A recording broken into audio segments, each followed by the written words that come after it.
Good morning, good morning, good morning. Wake up, wake up, wake up, everybody. We are at Thursday. I'm excited to be with you this morning. Thank you so much. I had to put some lip balm on. We getting through the week. Man, very, very much so. First of all, before we go any further, let me play my theme song. If I get me an engineer in here, if I get me an associate producer, I will not have to play my own theme song. But until then,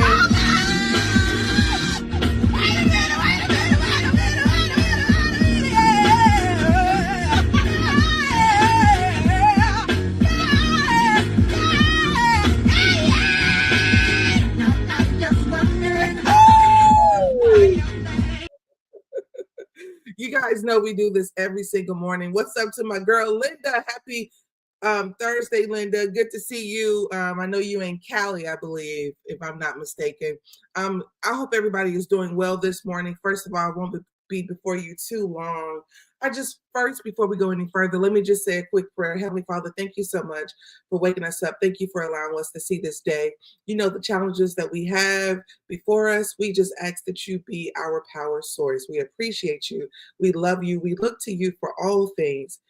Help us be more like you. In your name we pray. Amen. Amen. All right.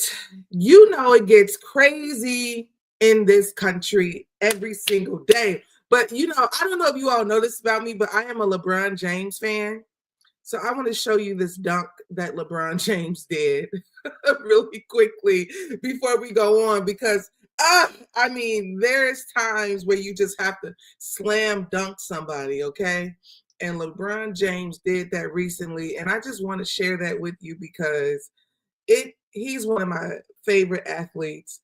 And when I tell you he smothered this guy, it is something magical to see, to be 40, still hooping and doing it very well. Take a look at this really quickly. I want you all to see. Wow.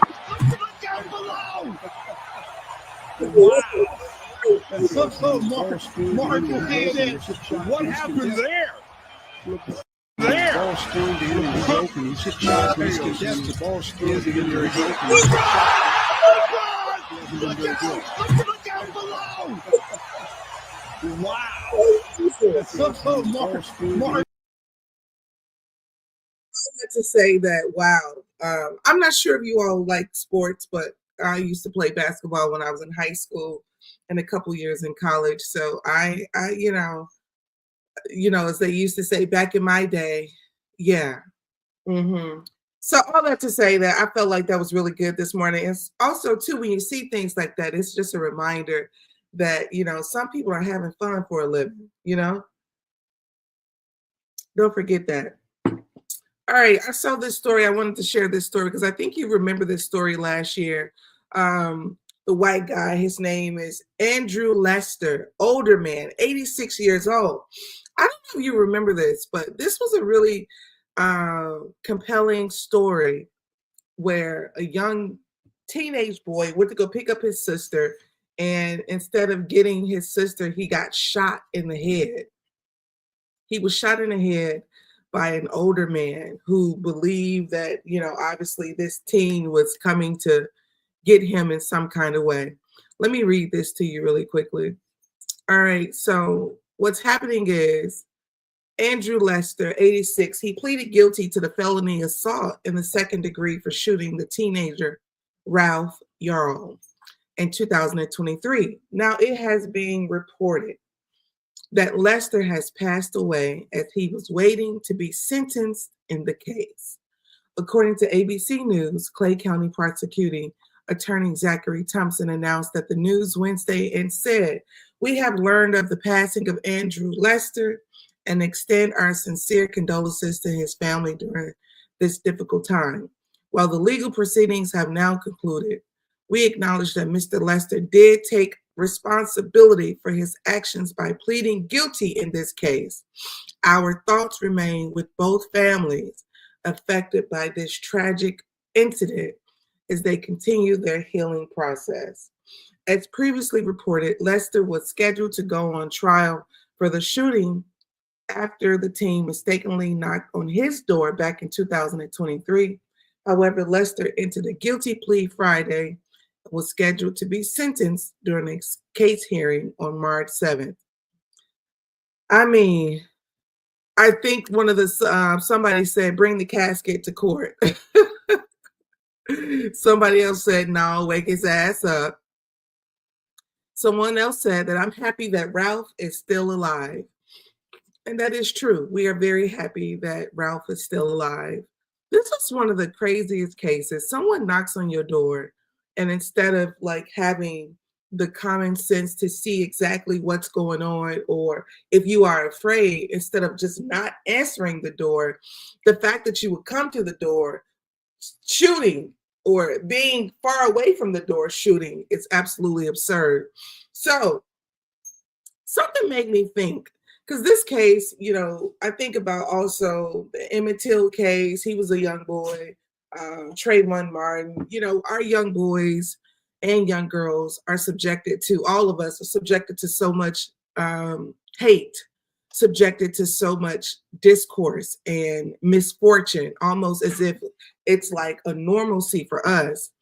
But the normalcy for them, perhaps, is, you know, being able to die peacefully. He was 86 years old. When this happened, I believe he was 84. He carried out the rest of his days. Meanwhile, the teenager had to go to the hospital, had a bullet on the side of his head, grazed, and, you know, all these other different challenges that you have to deal with. And, you know, he gets to just peacefully sleep for the rest of his life. I don't know. I don't play God, but I will say that sometimes I'm wondering about this entire system and what we have become okay with. All right, guys, don't forget. I know I'm not showing a lot of actual videos, but I'm here. I'm with you.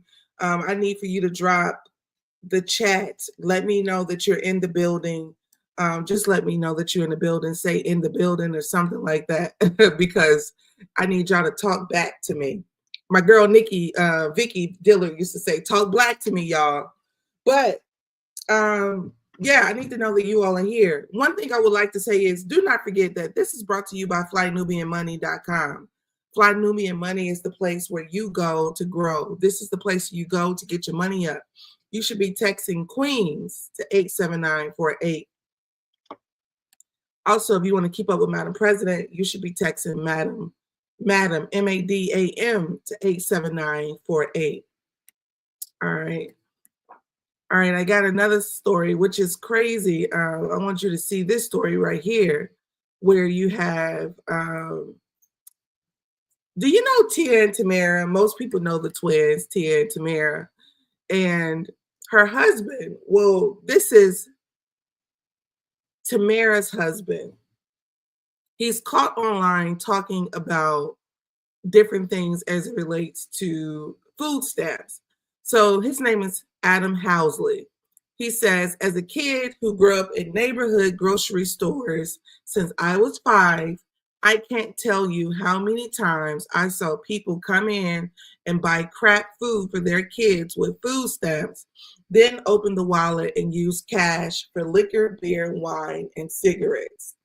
Then there were those who would repeatedly buy a lemon or a lime to get the change, walk out the door, throw them away, and do it again until they had enough change to buy cigarettes or alcohol. As a kid, it pissed me off because there are some people who could really use the help, and then there are those others working the system. So this girl says, what exactly do you mean by grew up in a neighborhood grocery store since you were 5?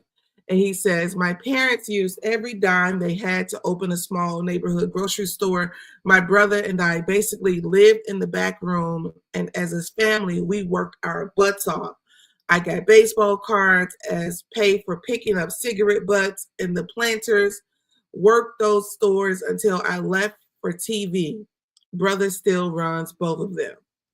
So this is the misconception that a lot of white people have about their position in America. They are under this delusional impression that they have worked so hard for something, when in reality, they have an entire ecosystem constantly working on their behalf. You have everybody working for you. So, for example, even if you don't have a grandfather, a great grandfather who had slaves, there are people who have an inheritance of land through slave labor.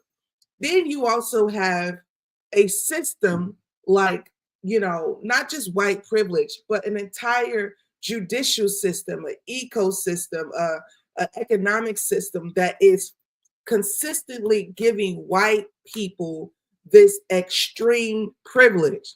For example, the New Deal. When the New Deal happened, white people got a brand new set of, glitz and glam, loans with no interest, all these different components to help them revitalize their life after the Depression. So once they got the New Deal, then they go, and you have things like, we don't hire Black people in the mix, right? So they don't even, all of their hard work is completely associated with just, information, taking advantage of the information and expounding on it. It's not that extreme. That's not that much of hard work, because what white people do not have that a lot of Black people have when it's time to work and get things done is white people don't have white people working against them around the clock. Black people have people, things, systems consistently working against them. Now, this doesn't mean that I'm giving you a pass on not understanding that you still got to put in the required work.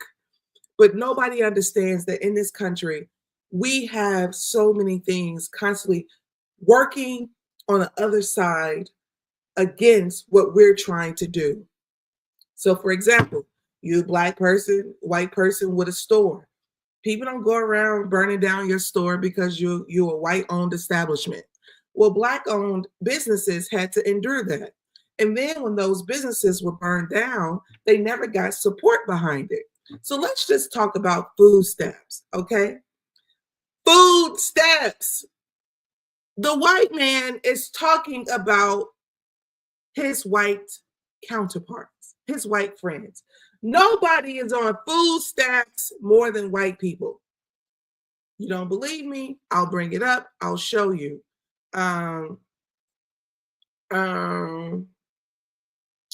So let's just do this. I'm going to show you this right here.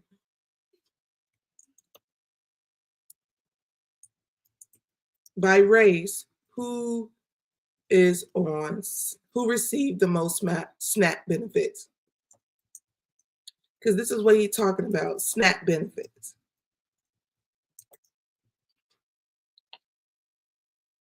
All right, look at this right here. I'm about to show you right here what they say, who receives the most SNAP benefits. Let me get out of this one and start sharing with you another one. All right, share this, share. I want you to screenshot this, okay? This is by race. Who receives the SNAP benefits? Supplemental Nutrition Assistance Programs recipients are made of many different races and ethnicities, including white, African American, Hispanic, Asian, Native American. White people receive the most benefits every time. Is it because they are so many of them? It's a lot of them, and a lot of them receive SNAP benefits. So sometimes when these people are talking this kind of rhetoric, we automatically believe that they are in communication or talking about us because they're saying something like food stamps. No, they're talking about them. That's just number one. And not to mention,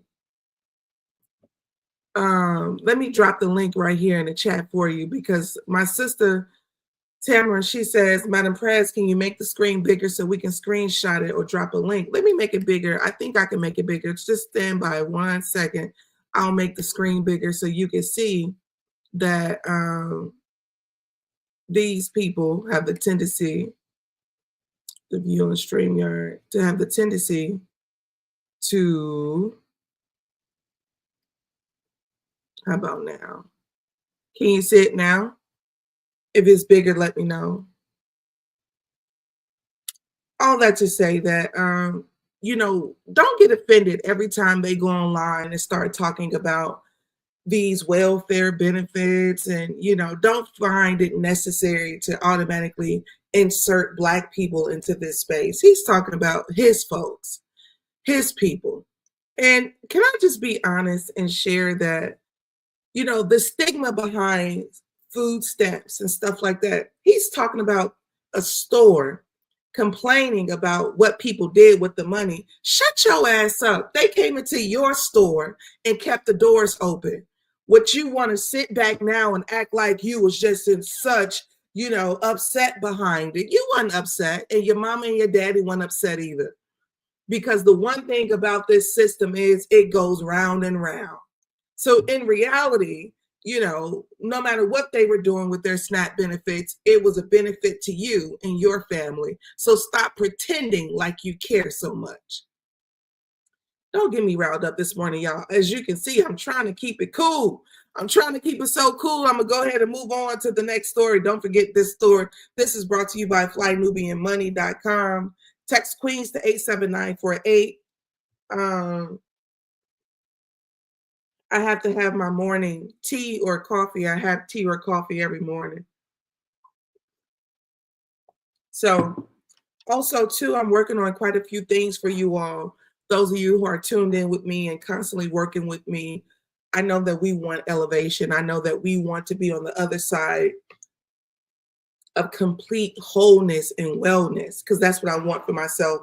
And I know that's what you want for yourself too. I also know that most of you will connect with me because A, I'm a realist. B, you know, I'm intelligent, and, you know, I'm a Black woman, and I don't pretend to navigate this world, you know, through any other lens besides one that is relative to a similar experience to you. Also, there's so much to share. You know, I have so many things that I've experienced in my lifetime, and I know that you have too. So that's one of the reasons that we also stay connected. We have a shared experience. I hope that you all are coming to the All Black National Convention in August, because as you know, it is going to be thunder. You have the gala, you have the speaking events, you have speaking, you have panels, you have all types of breakout sessions. I'm not really sure if they're doing breakout sessions, but they usually do it every year, and it's really good. The next thing I will say is Madam President University is about to open up. And I say that because I am genuinely working on ways to connect and educate, ways to connect and allow people to prosper and improve. And it's important to me to do so. It's important to me to, you know, to do what I'm supposed to do with my life. So that means that even when you don't feel like it, even when it's hard, you got to do what you have to do. So moving on to this story as it relates to Delta Airlines. They recently had another plane that landed improperly, and the plane ended up falling. It was literally falling, and it landed sideways. So I want to share with you, I don't know, can you see this? But I want to share this story with you. And the story reads, according to spokesperson for Delta Airlines, passengers involved in the recent crash of Flight 4819 from Minneapolis to Toronto will be offered $30,000 in compensation. On Monday, it was reported that Delta Flight 4819 crashed and ultimately overturned due to severe weather conditions. The flight had a total of 80 people on board, including 76 passengers and four crew members. Wow. So Delta Airlines, this million, trillion, billion-dollar corporation. I don't know about trillion, but let's just say billion. This billion-dollar corporation is under the impression that it's going, first of all, put 30,000 in the chat. Put 30,000 in the chat right now. But they're under the impression that they're going to offer these people, they had a bad landing. Instead of landing flat, they landed sideways, flipped upside down. The plane had burns on it,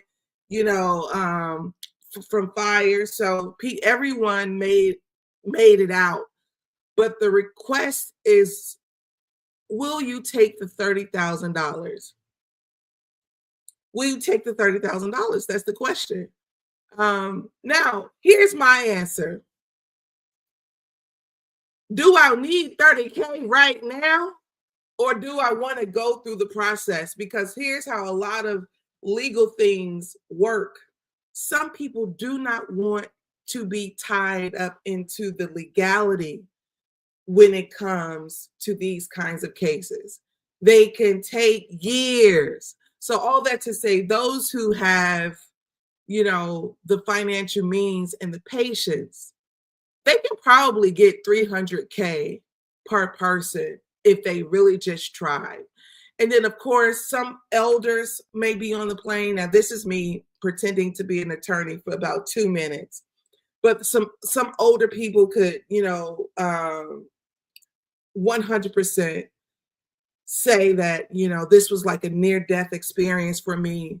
My life flashed before my eyes. And that's what the pain and the suffering is, because it's what is immeasurable that people usually get the largest amount of money.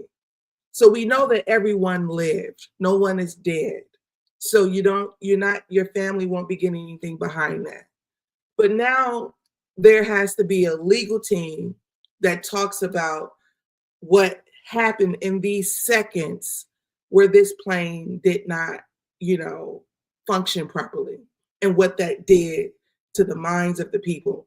PTSD, all these different other components that can go into getting these people more money. Now, the attorney could also be lazy, because I don't know if you all ever dealt with lazy attorneys, but there are lazy attorneys who look at a situation with Delta Airlines and feel like, Delta, and do not believe just because, and I'm going to say this before I go, but don't believe just because companies is loaded with money that they walk around ethically giving out money. No, their attorneys, their teams are in place to make sure that they still give you the minimum amount. And then that's when, after the middle mitigation and all of that happens, and you can't come to a conclusion, then okay, we got to select a jury to do it. Most people don't want to do that. That's too long and it's too expensive. So we got two facts. The fact is Delta did not land the plane properly. Another fact is everybody lived. Everybody lived. So my question to you is, do you take the 30 grand? Or do you fight for more because of the magnitude and the company that you're dealing with? What are your thoughts?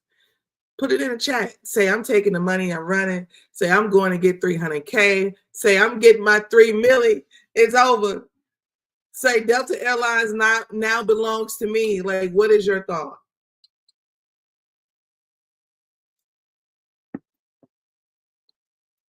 Come on, ladies and gentlemen, not all at once. Well, I guess it'll come through eventually. I don't see anybody saying, hey, I'm taking the money. I'm keeping it. Nobody's talking to me.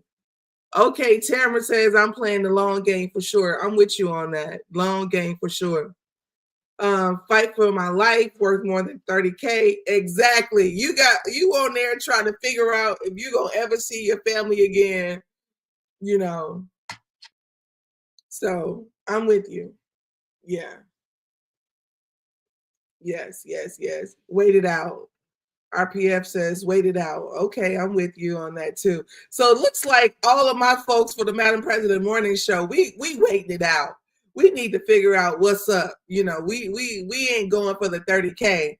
We ain't going for that first number anyway, you know. You guys are excellent. I had a woman, she's a Black woman.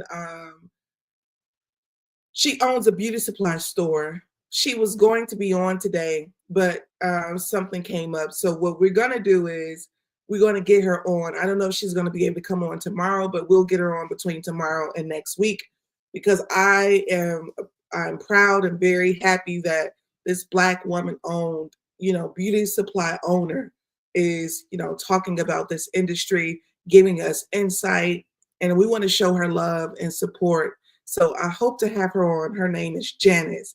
If not tomorrow, maybe next week. I'll let you enjoy your Thursday. It's 10 a.m. Thank you for being here with me. I appreciate you so much.